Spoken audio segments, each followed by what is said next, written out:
तुझे प्यार करते हैं, हम तुझे प्यार करते हैं। पुत्र तेरी वंदना करते हैं, जीवन तेरे चरणों में रखते हैं। हम तुझे प्यार करते हैं, हम तुझे प्यार करते हैं। आत्मा तेरी वंदना करते हैं, आत्मा तेरी वंदना करते हैं। जीवन तेरे चरणों में रखते हैं, हम तुझे प्यार करते हैं, हम तुझे प्यार करते हैं। कृपा तेरी वंदना करते हैं, कृपा तेरी वंदना करते हैं। जीवन तेरे चरणों में रखते हैं, जीवन तेरे चरणों में रखते हैं। हम तुझे प्यार करते हैं, हम तुझे प्यार करते हैं।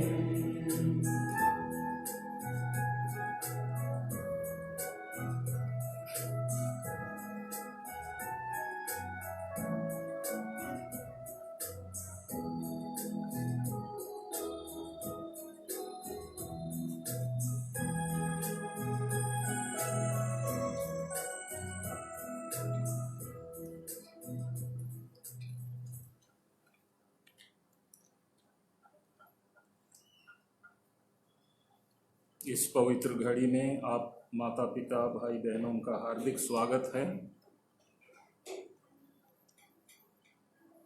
हम जितनी भी संख्या में इस आराधना कार्यक्रम में उपस्थित हैं, संख्या छोटी हो या कुछ बड़ी, लेकिन मुख्य बिंदु विषय यह है कि हमारी ये आराधना की घड़ी सार्थक हो, अर्थपूर्ण हो, फलप्रद हो। स्वयं के लिए, अपने परिवार के लिए, समुदाय के लिए, संपूर्ण राष्ट्र और मानव जाति के लिए। इसके लिए आवश्यक है कि हम जागरूक हों, अति आवश्यक है कि हम सक्रियता दिखाएं, सक्रिय सहभागिता दिखाएं और ईश्वर से तादात्म्य, आत्मीयता, person to person, face to face हम उस उपस्थिति का या उस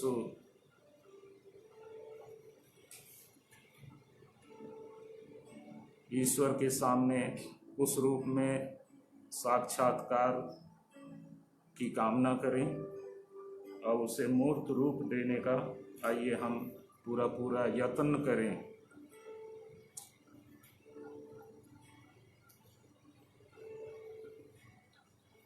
गेत्सेमानी बारी में यीशु ने असहनीय जब व्याकुलता हो रही है तो और आगे बढ़ रहे हैं, उनके सब शिष्य साथ में हैं। 3 को चुनकर कहते हैं आओ चलो मेरे पास, मेरे साथ। लगता था उनको कि ये मेरे सपोर्ट में आएंगे, खड़े होंगे, साथ देंगे। बहुत करीब उनको उन्होंने रखा। उनसे कहा गया यहाँ बैठो, जागते रहो और प्रार्थना करो। कुछ दूरी जाकर वो प्रार्थना करते हैं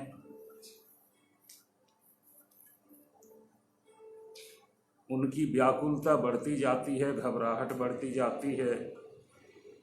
अपने साथियों को देखने लौटते हैं, वो ऊँघ रहे हैं, झुक रहे हैं, जमीन पर गिर जा रहे हैं।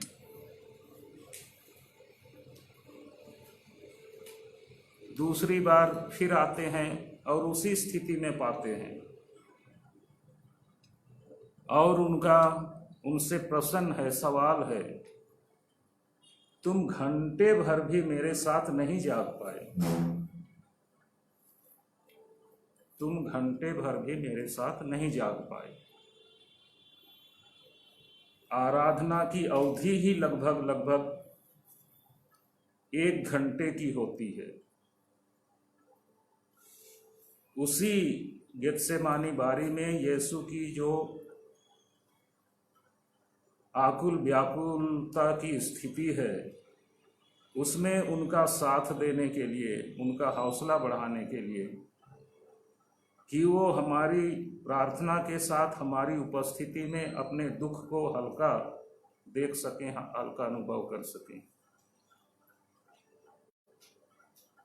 हर आराधना के वक्त हम उसी रूप में यीशु को देख सकते हैं कि वो संकट के दौर से गुजरने वाले हैं, और इस बीच मेरा परम कर्तव्य बनता है, छोटा हूँ या बड़ा हूँ, लेकिन अपनी प्रार्थना के बलबूते सक्रिय सहभागिता, उपस्थिति के माध्यम मैं उनको हौसला तो बढ़ा सकता हूँ, उनका हौसला बंधा सकता हूँ।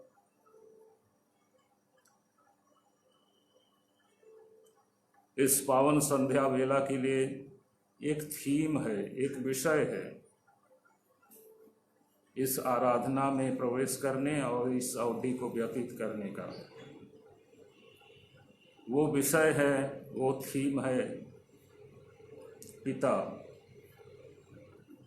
पिता शब्द हमने सुना है, पिता शब्द का प्रयोग हमने अनेक बार किया है, कोई गिनती नहीं है। आइए हम थोड़ी देर मौन रहकर जिसको भी हमने पिता कहकर पुकारा, सबसे पहले तो अपना ही पिता,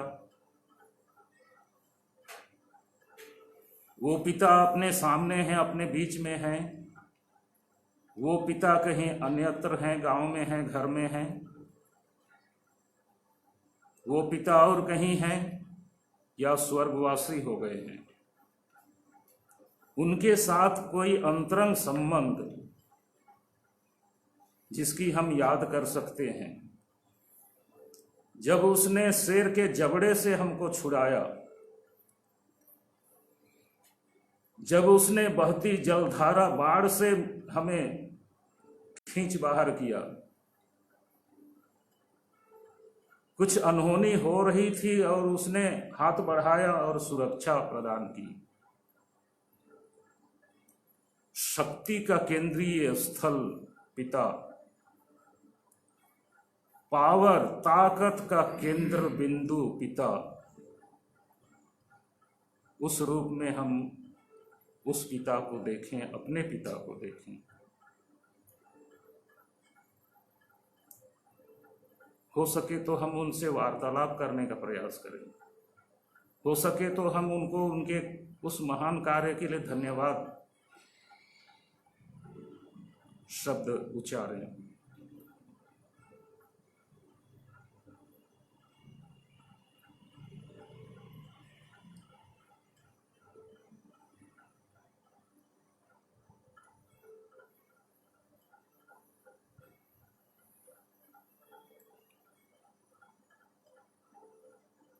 इस बीच याद रहे कि प्रभु यीशु के संग हम जाग रहे हैं और प्रार्थना कर रहे हैं।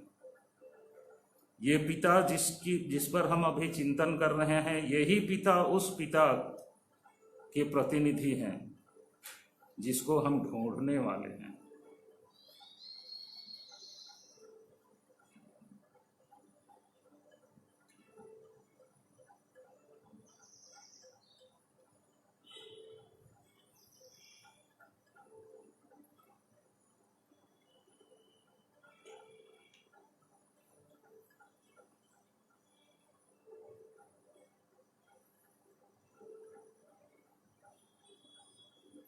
अब हम यीशु की बातों या उनकी शिक्षा या उनके जीवन के उदाहरण के आधार पर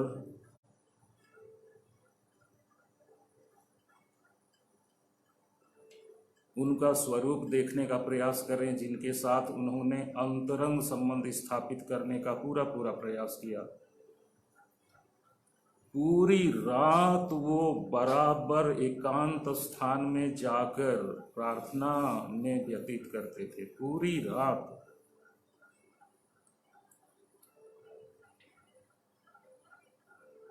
मैं मेरी इच्छा नहीं, उसकी इच्छा पूरी करने आया हूं जिसने मुझे भेजा है। कौन है वो?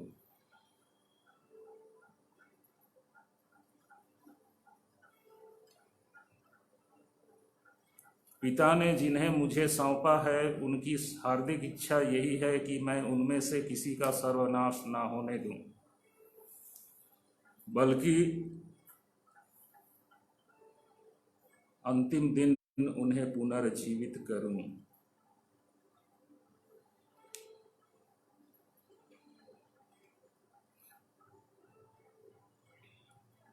संत यूहन्ना रचित सुसमाचार अध्याय 14 में यीशु कहते हैं, अब मेरा वक्त आ गया है पिता के पास प्रस्थान करने का, और वहां जाकर मैं तुम्हारे लिए स्थान का प्रबंध करने के बाद फिर आऊंगा। मेरे पिता के घर में बहुत सी जगहें हैं, बहुत स्थान, पर्याप्त स्थान।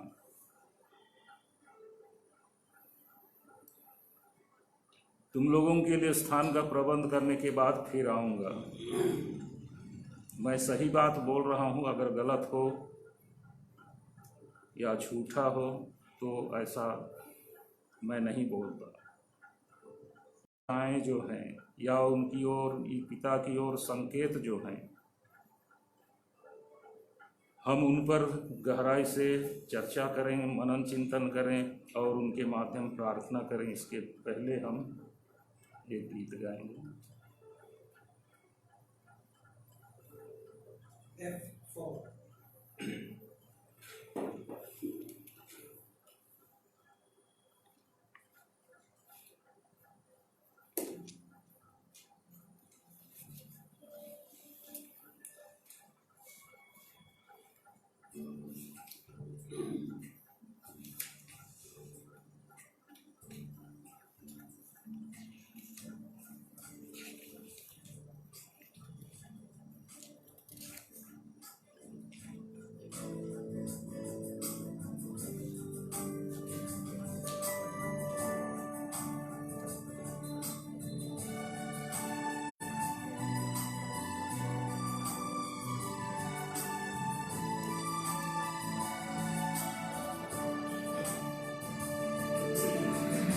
बाबा हो ये तारे के दरिंगड़ा रे,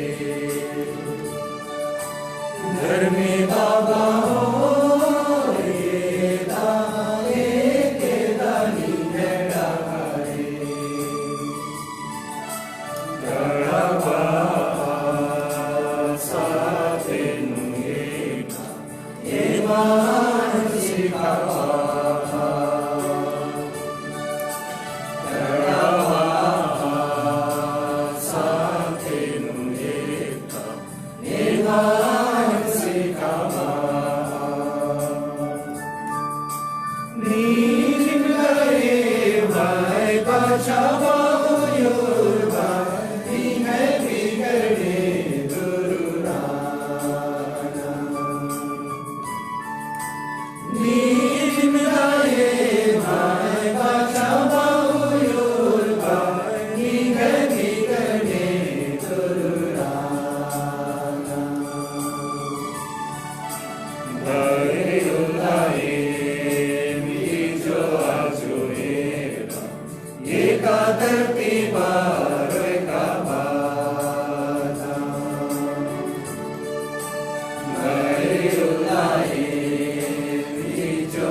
मानसी का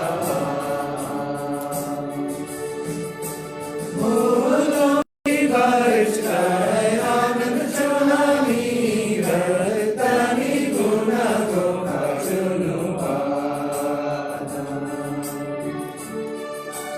फूलों की बारिश का आनंद चुनानी तनी गुना को चुनु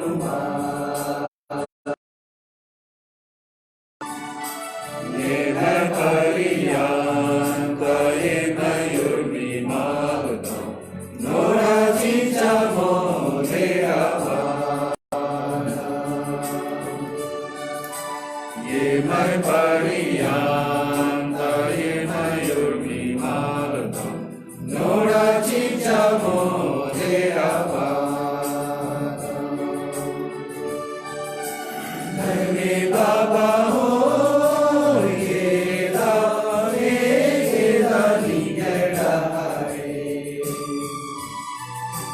धर्मी बाबा हो ये दानी गड़ा रे गड़ा साथे नुए हे मानसी का गड़ा साथे नुए हे मानसी का नारिया लरिन नीन काड़ा बाजनी गई नड़ा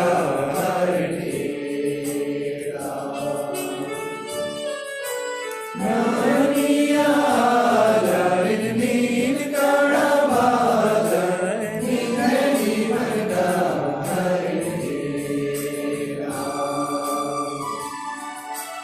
अनादर में बाबा वही साई भारत और नजर ये चुनु अनादर में बाबा वही साई भारत और नजर ये चुनु घर में बाबा हो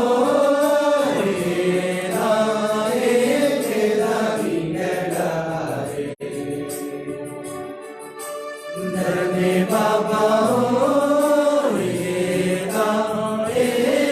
दानी गड़ा रे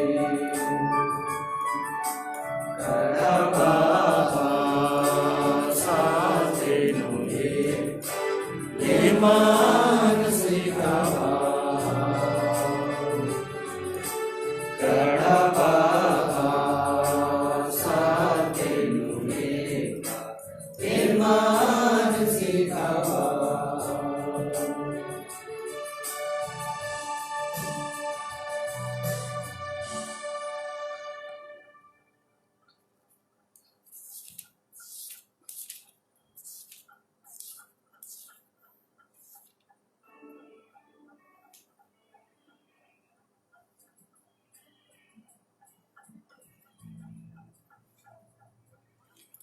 योहन रचित सुसमाचार अध्याय 14 पद संख्या 4 में यीशु कहते हैं, मैं जहाँ जा रहा हूँ तुम वहाँ का मार्ग जानते हो। तपाक के थोमस कहते हैं, प्रभु हम ये भी नहीं जानते कि आप कहाँ जा रहे हैं, तो हम वहाँ का मार्ग कैसे जान सकते हैं। हमने अभी गाया, धर्मे बाबा होए एक एदा निगह डारे।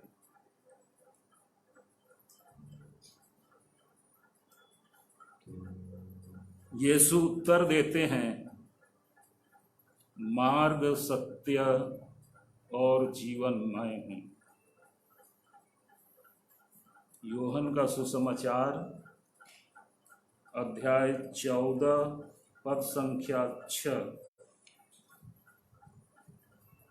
यीशु कहते हैं, मार्ग सत्य और जीवन मैं हूँ। मुझसे होकर गए बिना कोई पिता के पास नहीं आ सकता। हम लोग दोहराएंगे। यीशु ने उससे कहा, यीशु ने उससे कहा, मार्ग, सत्य और जीवन मैं हूँ। मार्ग, सत्य और जीवन मैं हूँ। मुझसे होकर गए बिना मुझसे होकर गए बिना कोई पिता के पास नहीं आ सकता। कोई पिता के पास नहीं आ सकता। यीशु अपने को मार्ग बता रहे हैं, ऐसा मार्ग या वह मार्ग जो मानव मात्र को पिता तक पहुँचने में सहायक है।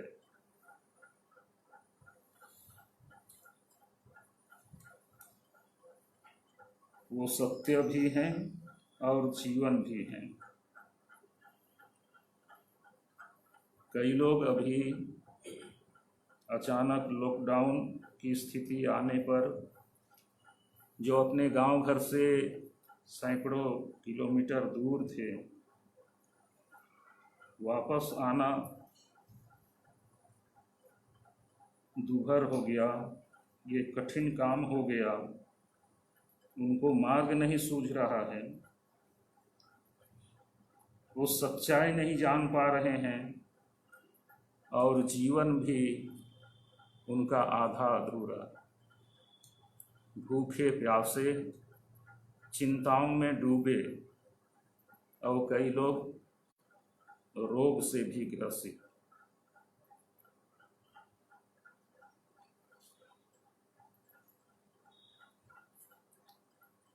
जिस पिता के संबंध में यीशु अपने शिष्यों को और श्रोताओं को परिचित कराते हैं, जिस पिता से यीशु अपने श्रोताओं को परिचित कराते हैं, उसकी विशेषता क्या है?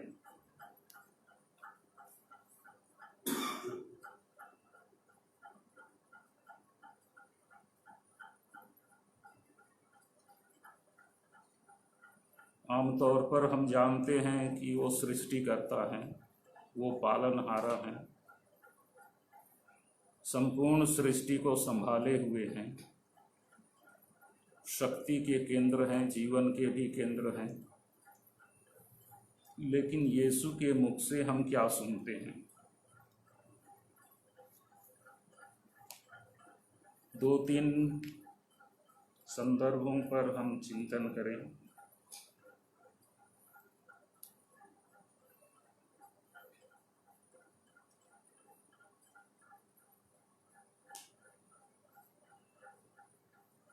लूकस रचित सुसमाचार अध्याय 6 पद संख्या 36 में यीशु कहते हैं, अपने स्वर्गिक पिता जैसे दयालु बनो।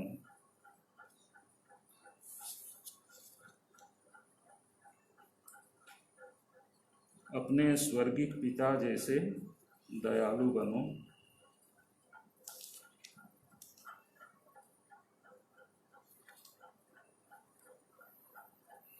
दोष ना लगाओ, किसी के विरुद्ध निर्णय ना दो।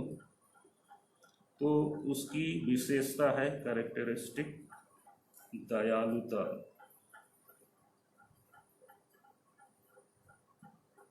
Merciful father. इतने दयालु हैं कि उसकी कोई सीमा नहीं है।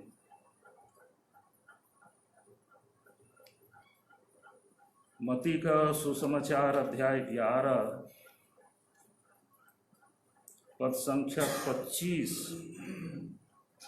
यीशु कहते हैं, पिता, स्वर्ग और पृथ्वी के प्रभु, मैं तेरी स्तुति करता हूँ क्योंकि तूने इन सब बातों को ज्ञानियों और समझदारों से छिपाकर निरे बच्चों के लिए प्रकट किया है।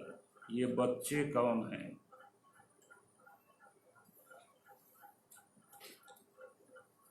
पिता स्वर्ग और पृथ्वी के प्रभु, मैं तेरी स्तुति करता हूँ क्योंकि तूने इन सब बातों को ज्ञानियों और समझदारों से छिपाकर निरे बच्चों पर प्रकट किया है। अनंत जीवन से संबंधित जो रहस्य है या स्वर्ग लोक के जीवन की बातें हैं और उसको अपने अधिकार में करने का सवाल है, ये सामान्य छोटे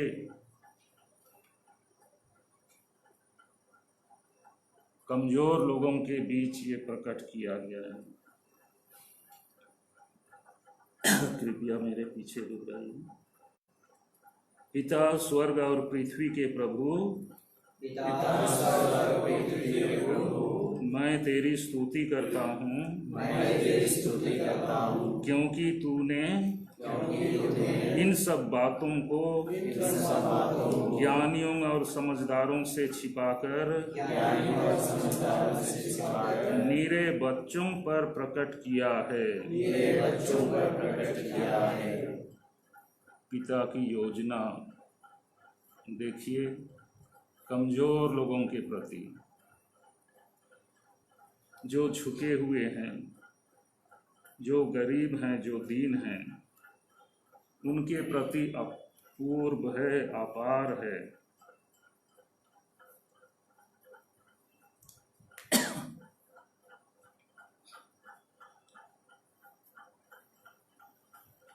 उस पिता के संबंध में मत्ती ही अध्याय 6 बहुत अच्छी बात बताई गई है। वो जगह लगभग वही बात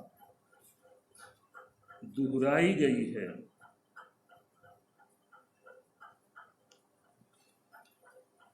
लोग चिंता करते हैं, कितना धन कमाऊंगा, कहाँ से कमाऊंगा, कितने पैसे मिलेंगे, क्या नौकरी लूंगा, क्या नौकरी पाऊंगा भी कि नहीं,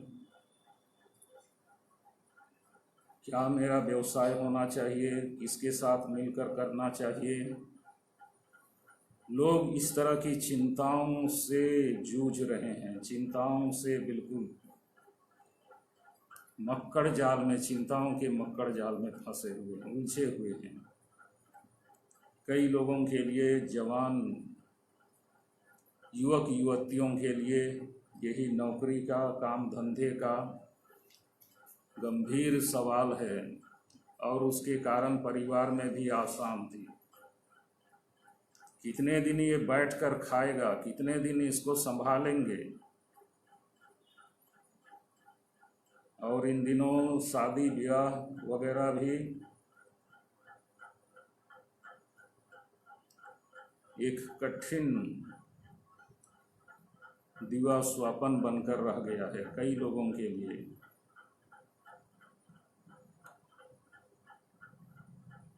क्या हम उस शक्तिमान ईश्वर की ओर दृष्टि लगा सकते हैं?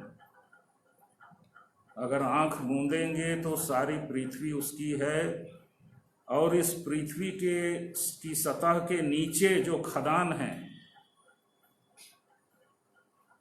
कुछ समय मुझे खदान एरिया में रहने का मौका मिला।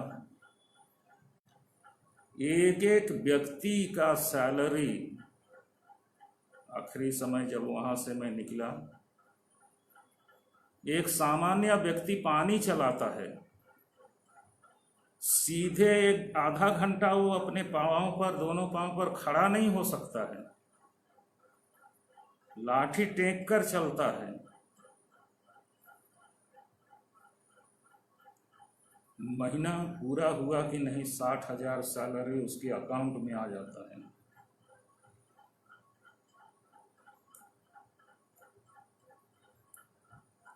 इसी तरह अन्य जो भी वर्कर्स हैं, 50,000, 60,000, 70,000 किसी का लाख। हर महीना।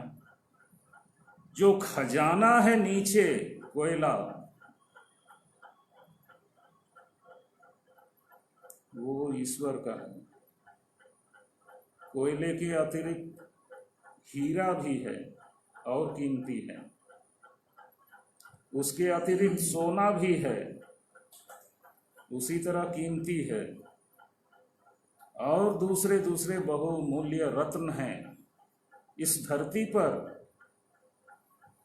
जिसका और जिस पर एकाधिकार सृष्टिकर्ता अब्बा का है, पिता का है। वो हमें देने वाला है, उसकी ओर नजर तो गड़ा कर देखें। मती रचित सुसमाचार अध्याय 6 पद संख्या 7 से लेकर, प्रार्थना करते समय गैर यहूदियों की तरह रट नहीं लगाओ, क्योंकि वे समझते हैं कि लंबी लंबी प्रार्थनाएं करने से हमारी सुनवाई होती है। उनके समान नहीं बनो। महत्वपूर्ण वाक्य, क्योंकि तुम्हारे मांगने से पहले ही तुम्हारा पिता जानता है कि तुम्हें किन किन चीजों की जरूरत है। तुम्हारे मांगने से पहले ही तुम्हारा पिता जानता है कि तुम्हें किन किन चीजों की जरूरत है। हम सुन भी रहे हैं, हमने सुना भी है, हमने पढ़ा भी होगा इस अंश को, लेकिन हमें उतना विश्वास नहीं कि सही में वो जानते हैं और वो हमारी जरूरत पूरी कर सकते हैं।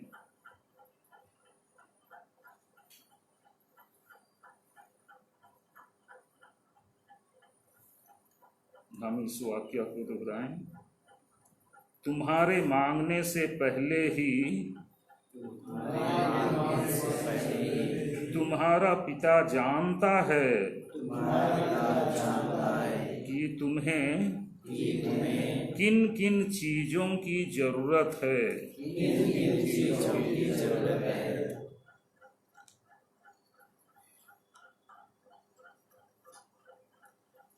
अध्याय 6 कहे, पद संख्या 31 और आगे 31-32। इसलिए यह कहते हुए चिंता मत करो कि हम क्या खाएं, क्या पिएं, क्या पहने। इन सब चीजों की खोज में गैर यहूदी लगे रहते हैं। तुम्हारा स्वर्गिक पिता जानता है कि तुम्हें इन सब चीजों की जरूरत है। तुम सबसे पहले ईश्वर के राज्य और उसकी धार्मिकता की खोज में लगे रहो, और ये सब चीजें तुम्हें यूं ही मिल जाएंगी। लिखरी नो फख्र हो। इसलिए यह कहते हुए चिंता मत करो कि हम क्या खाएं, क्या पिएं, क्या पहने। इन सब चीजों की खोज में गैर यहूदी लगे रहते हैं। तुम्हारा स्वर्गिक पिता जानता है कि तुम्हें इन सब चीजों की जरूरत है। तुम सबसे पहले ईश्वर के राज्य और उसकी धार्मिकता की खोज में लगे रहो, और बाकी सब चीजें तुम्हें यूं ही मिल जाएंगी। क्या हमारा विश्वास इतना मजबूत है कि जो बातें हम सुन रहे हैं, ये बातें मेरे जीवन में हूबहू लागू हो सकती हैं, खरी उतर सकती हैं?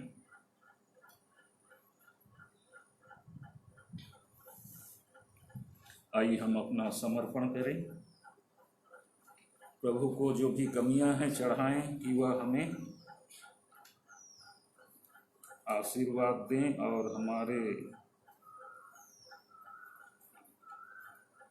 हमारी आवश्यकताओं में वो हमारी पूरी मदद करें।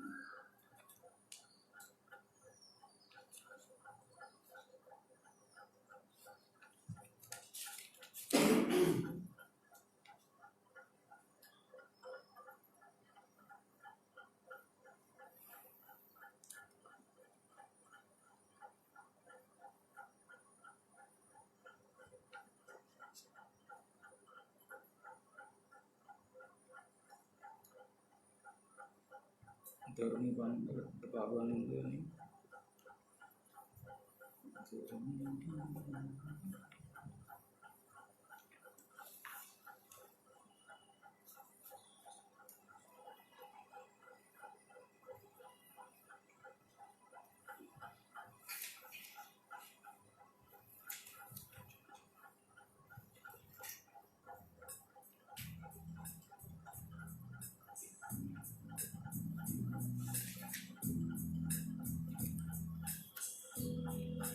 एक सौ 61 पेज।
हम अपनी परख भी कर लें। हमने लंबे समय से प्रभु के वचनों को सुन लिया है, समझ भी लिया है। क्या उसके समानुरूप हमारा आचरण बन पाया है या बनने को है? बनने को हम प्रयासरत हैं, मेहनत किया है, किस हद तक? मत्ती रचित सुसमाचार अध्याय 5 पद संख्या 14 और आगे यीशु कहते हैं, तुम संसार की ज्योति हो। पहाड़ पर बसा हुआ नगर छिप नहीं सकता। लोग दीपक जलाकर पैमाने के नीचे नहीं बल्कि दीवट पर रखते हैं, जहाँ से वह घर के सब लोगों को प्रकाश देता है। उसी प्रकार तुम्हारी ज्योति मनुष्यों के सामने चमकती रहे। उसी प्रकार तुम्हारी ज्योति मनुष्यों के सामने चमकती रहे, जिससे वे तुम्हारे भले कामों को देखकर तुम्हारे स्वर्गिक पिता की महिमा करें। हमारे कामों के कारण ईश्वर पिता को महिमा पहुंची होगी। कितनी महिमा पहुंची।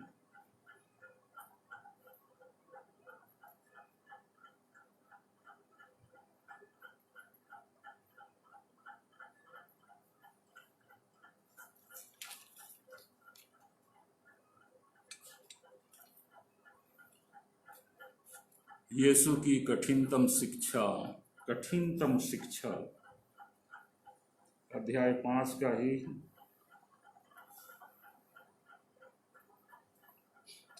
43 से मैं 45 से आगे। परंतु मैं तुमसे कहता हूँ, अपने शत्रुओं से प्रेम करो।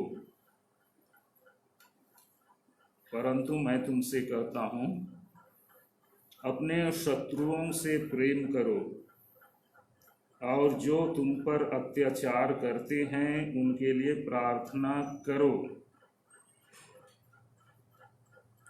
अपने शत्रुओं से प्रेम करो, और जो तुम पर अत्याचार करते हैं उनके लिए प्रार्थना करो।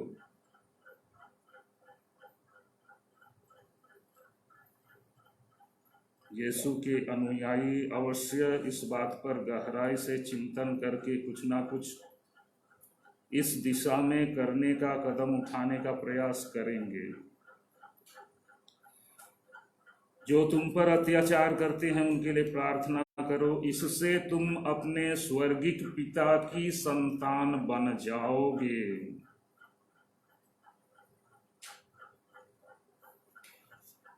क्योंकि वह भले और बुरे दोनों पर अपना सूर्य उगाता और धर्मी और अधर्मी दोनों पर पानी बरसाता है। सूर्य उगाना, डुबाना, फिर उगाना, ये उसके लिए आसान काम, बाएं हाथ का काम है। इसी तरह पानी बरसाना या बरसने से बादलों को रोक देना, ये उसके अधिकार क्षेत्र की बात है। अगर वो संपूर्ण सृष्टि को चलायमान, गतिमान, एज यूजुअल, आमतौर पर जैसे हम देखते हैं, अनुभव करते हैं और चल रहा है, उस रूप में चलाते हैं, चलने देते हैं, वही उनकी पावन पवित्र इच्छा है। अगर वो बीच में रोक देते हैं तो अनहोनी हो जाएगी। कईयों के लिए जीवन संकट में पड़ जाएगा।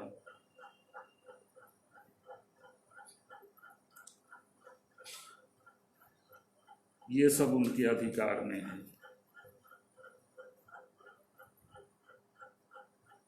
इस समय कोरोना वायरस से लोग आतंकित हैं। इसे भी रोकने और लोगों को अछूता रखने में यही पिता सक्षम हैं।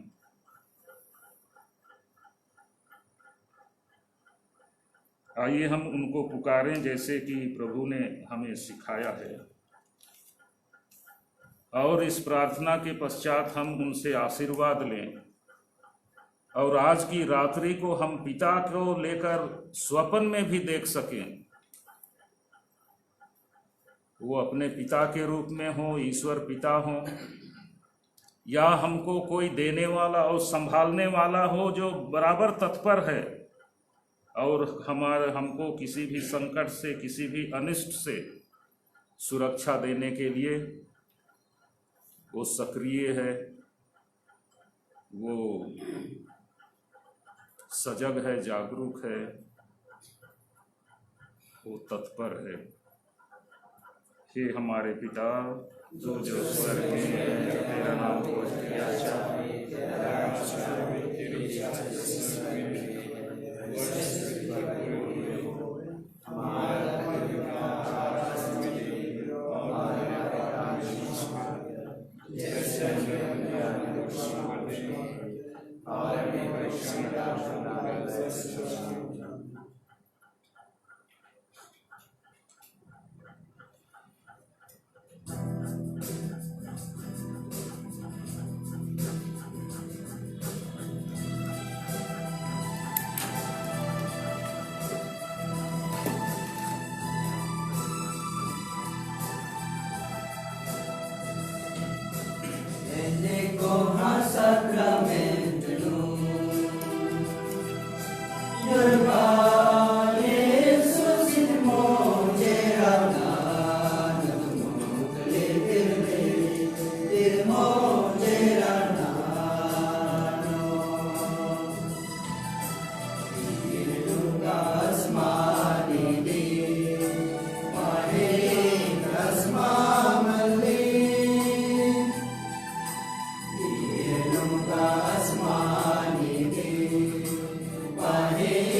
संस्कार द्वारा हमें अपने दुखों का स्मरण दिया है।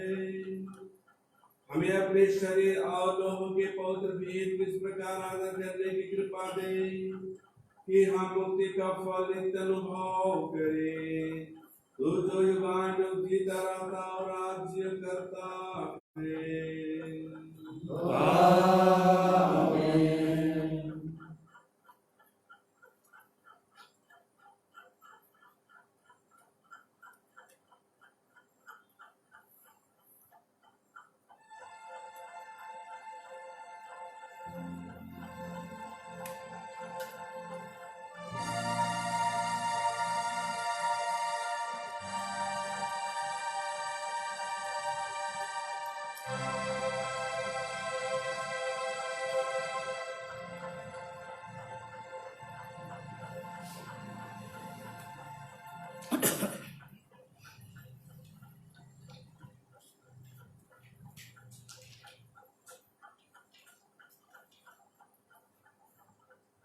धन्य परमेश्वर, धन्य परमेश्वर, धन्य उसका पवित्र नाम, धन्य उसका पवित्र नाम, धन्य यीशु क्रिस्त सच परमेश्वर और सच मनुष्य, धन्य यीशु क्रिस्त परमेश्वर सच मनुष्य, धन्य यीशु का नाम, धन्य यीशु का नाम, धन्य उसका अति पवित्र हृदय, धन्य उसका अति पवित्र हृदय, धन्य उसका प्राण मूल्यवान रक्त, धन्य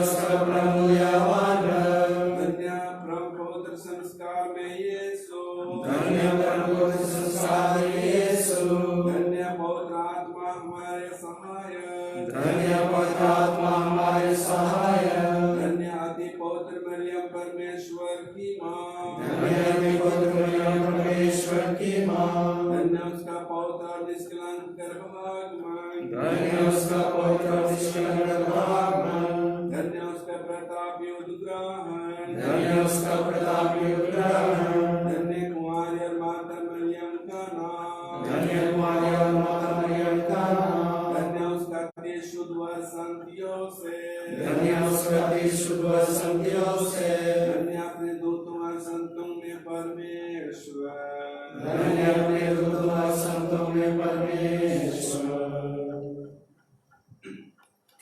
G25.